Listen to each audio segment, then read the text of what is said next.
Hello friends, आज 2 फरवरी 2024 और कल इंटरिम बजट पेश किया गया फॉर द फाइनेंशियल ईयर 2024-25, जिसका असेसमेंट ईयर होगा 2025-26।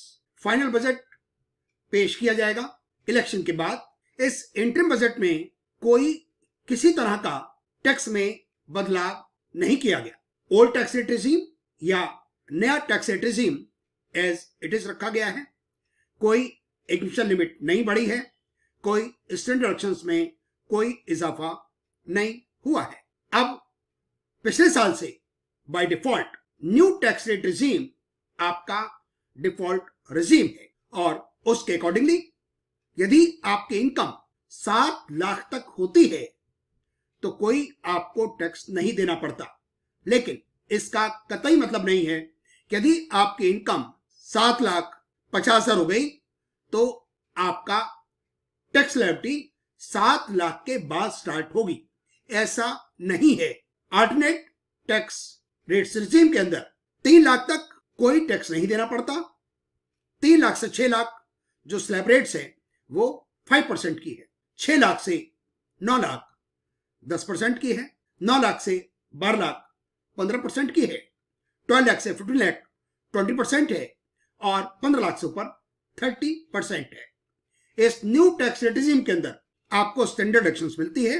कोई आपको एचआरए का डिडक्शंस, कोई आपको इंटरेस्ट ऑन हाउसिंग लोन, कोई आपको ATC, PPF, PF, medical insurance कुछ आपको नहीं मिलता है। हाँ, एक डिडक्शंस मिलती है सेक्शन 80CC ब्रैकेट में 2 employer contribution to new pension scheme. और यदि आपकी इनकम 3 लाख से ऊपर है, आपकी एज 60 साल हो, ज्यादा हो, कम हो, 80 साल हो, आपको आईटीआर फाइल करना जरूरी है। हम यहां पर आईटीआर फाइल करने में लेते हैं ग्रॉस टैक्सेबल इनकम। यदि आप सैलरीड क्लास हैं, यदि आप पेंशनर हैं तो आपको अमाउंट हो जाएगा स्टैंडर्ड डिडक्शंस के कारण ज्यादा, क्योंकि जो ग्रॉस टोटल इनकम निकलती है वो स्टैंडर्ड डिडक्शंस के बाद होती है।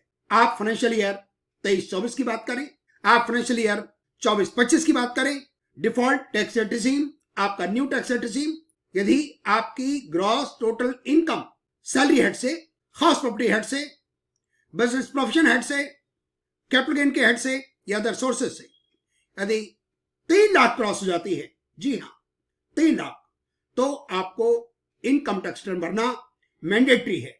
ये आपको ध्यान रखना होगा। 7 लाख का आप कोई कंफ्यूजन ना सोचें कि 7 लाख तक आपकी टैक्स लायबिलिटी निल है तो आप रिटर्न भरने से बच जाएंगे। ऐसा नहीं है। कल एक अनाउंसमेंट और हुआ आउटस्टैंडिंग टैक्स डिमांड के बारे में।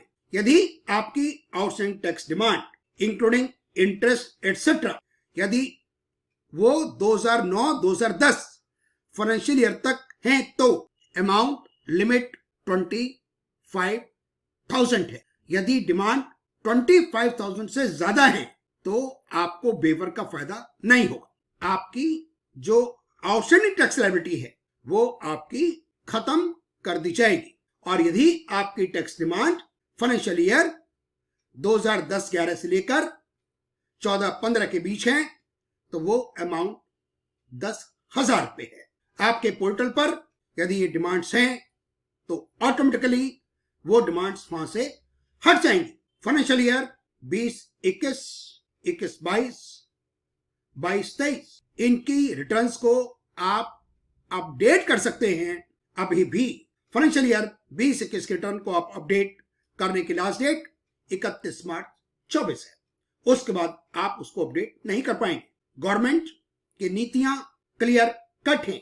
वो किसी तरीके से आपको, यदि आपने कोई गलती की है, कोई टैक्स की चोरी की है तो आप पर पेनल्टी लगेगी, आप पर इंटरेस्ट लगेगा। इसलिए अभी भी वक्त है।